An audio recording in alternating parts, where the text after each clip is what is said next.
Ever wondered if your electric scooter could handle the rain? While they aren't fully waterproof, scooters come with different IP ratings that measure resistance against dust and water.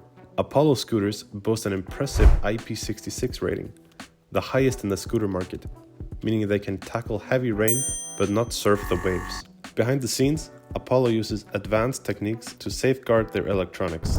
To keep your scooter water resistant and extend its lifespan, regular maintenance is key.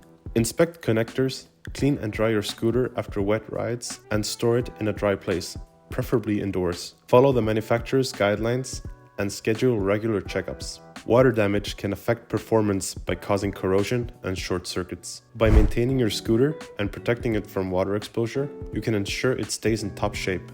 So, while you can brave the storm, caution is still key.